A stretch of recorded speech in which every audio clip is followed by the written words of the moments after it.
اے میرے محبوب کے کلمہ پڑھنے والوں، ہم نے تم پر روزے رمضان شریف کے روزے جو ہیں یہ فرض کر دیے ہیں۔ پھر فرمایا کہ یہ تم پر ہی فرض نہیں ہوئے بلکہ پہلے جو امتیں تھیں ان پر بھی روزے یہ فرض ہوئے تھے۔ پھر فرمایا کہ یہ گنتی کے دن ہیں، یعنی تمہیں پتہ بھی نہیں چلنا کہ دن ایسے تو گزر جائیں گے، ایک مہینہ ایسے گزر جاتا ہے پتہ ہی نہیں چلتا۔ پھر فرمایا ایسا بھی ممکن ہے تم انسان ہو،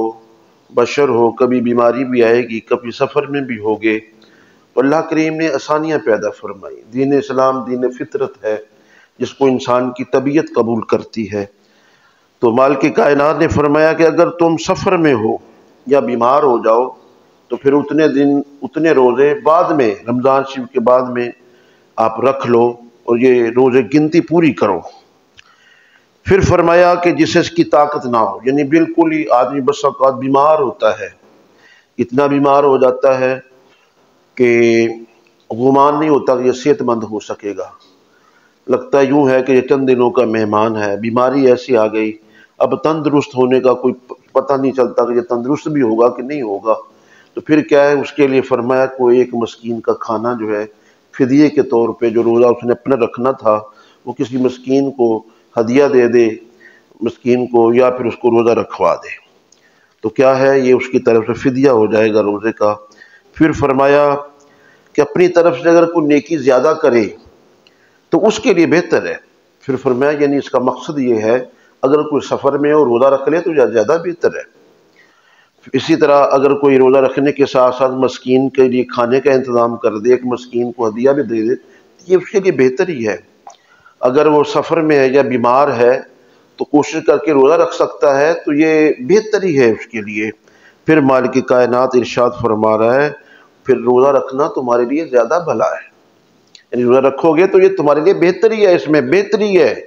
روزے سے دور نہ ہٹنا، اس میں تمہاری دین اور دنیا کی بھلائیاں پوشیدہ ہے، تمہارے جسم کی جو بھلائیاں ہیں وہ اس کے اندر پوشیدہ ہے۔ اور فرمایا کہ تم اگر جانتے ہو تو یہ بہتر ہے کہ روزہ ہی رکھ لو۔ اللہ اکبر، قربان جائیں، مال کے کائنات نے اس کے اندر جو ہے بڑی حکمتیں روزے کے اندر رکھی ہیں، اور ارشاد فرمایا کہ روزہ میرے لیے ہے اور میں ہی اس کی جزا دوں گا۔ پھر ایک حدیث مبارکہ ہے جس میں فرمایا گیا، میرے حضور نے فرمایا کہ رب فرماتا ہے، حدیث قدسی ہے کہ روزہ میرے لیے ہے اور میں ہی اس کی جزا ہوں، روزہ میرے لیے ہے اور میں ہی اس کی جزا ہوں۔ نبی کریم علیہ الصلوۃ والسلام نے ارشاد فرمایا کہ کوئی بھی انسان نیک عمل کرتا ہے اللہ کریم اسے 10 گنا اجر عطا کرتا ہے یا 70 گنا اجر عطا کرتا ہے، بس اوقات 700 گنا بھی اجر رب کریم عطا فرماتا ہے۔ لیکن یعنی روزہ اس کے بارے میں رب فرماتا ہے کہ روزہ میرے لیے ہے اور میں ہی اس کی جزا ہوں، یعنی نماز پڑھو گے تو جنت ملے گی، قرآن پڑھو گے تو جنت ملے گی، حج پڑھو گے تو جنت ملے گی، سخاوت کرو گے تو جنت ملے گی، اگر رمضان کے روزے رکھو گے تو جنت والا ہی مل جائے گا، اگر رمضان کے روزے رکھو گے تو پھر جنت والا ہی مل جائے گا۔ اور قربان جائیں، حضرت محمود غزنوی رحمۃ اللہ علیہ، ان کا ایک غلام تھا ایاز، تھا تو وہ غلام لیکن تھا بڑا عقل مند۔ ایک بار جو ہے بادشاہ نے سنا، محمود غزنوی رحمۃ اللہ علیہ نے سنا، لوگ جو ہے وہ حسد کرتے ہیں جو ہے ایاز سے، غلام سے، کہ بادشاہ اس میں بڑا مہربان ہے، پتہ نہیں بادشاہ کو کون سی خوبی نظر آ گئی، ہم بھی بڑے مقرب بڑے مرتبے والے ہیں، بڑی شان والے ہیں، بڑے اچھے خاندان والے ہیں، لیکن بادشاہ اپنے غلام پر ہی محبت میں فریفتہ ہو گیا، اس کی کیا وجہ ہے؟ یہ باتیں سنی تو بادشاہ نے اپنے جو مصاحبین تھے، وزراء تھے جو باتیں کرتے تھے، ان کو بھی ساتھ لیا، ایاز تو ساتھ تھا ہی غلام بادشاہ کا، تو بادشاہ نے قیمتی پتھر ہیرے جواہرات لیے، ایک جگہ پر ٹھہرا اور وہ پتھر یوں کر کے پھینک دیے، اور فرمایا جس کو پتھروں کی ضرورت ہے پتھر یہ ہیرے چن لے بھائی، اور ایک طرف بادشاہ چل دیا، جن کو ظاہر ہیروں کی تلاش تھی، قیمتی ہیرے ہیں، مال بن جائے گا، وہ تو پتھر وہ ہیرے چننے لگ گئے، اور بادشاہ نے دیکھا یاز پیچھے پیچھے چلا آتا ہے، اس نے کہا یاز کیا بات ہے، تمہیں ہیرے نہیں چاہیے تھے، تمہیں جواہر نہیں چاہیے تھے، تمہیں قیمتی مال نہیں چاہیے تھا؟ اس نے کہا حضور جن کو ہیرے چاہیے تھے وہ ہیرے چن رہے ہیں، مجھے تو ہیرے والوں کی ضرورت ہے، تو مجھے تو آپ کی ضرورت ہے حضور، بس قربان جائیں۔ تو روزہ وہ عبادت ہے کہ جس سے رب ہی مل جاتا ہے۔ اللہ اکبر۔ اسی طرح نبی کریم علیہ الصلوۃ والسلام کو میرے حضور کے ایک صحابی حضرت کعب بن اسلمی رضی اللہ تعالیٰ عنہ،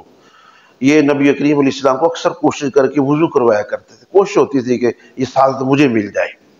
ایک بار وضو کروا رہے ہیں، میرے حضور کا دریائے رحمت جوش میں آیا، فرمایا اے کعب آج مانگو کیا مانگتے ہو؟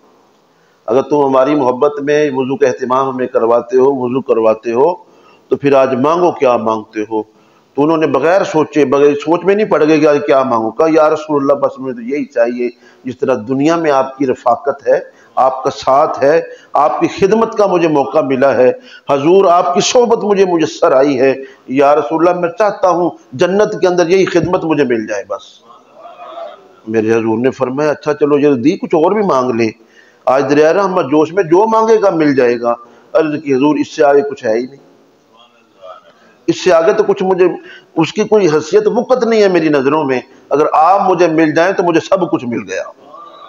اللہ اکبر۔ تو پتہ چلے جس کو خدا مل جائے پھر اس کو کمی کیا رہے گی۔ میرے دوست بزرگوں، جہاں پہ روزہ رکھنا ہے، پھر فرمایا لعلکم تتقون، اگر روزے رکھو گے تمہیں پرہیزگاری مل جائے گی، تمہیں تقوی مل جائے گا، تمہیں خوف خدا نصیب ہو جائے گا، تمہارا یہ تصور پک جائے گا کہ میرا رب مجھے دیکھ رہا ہے۔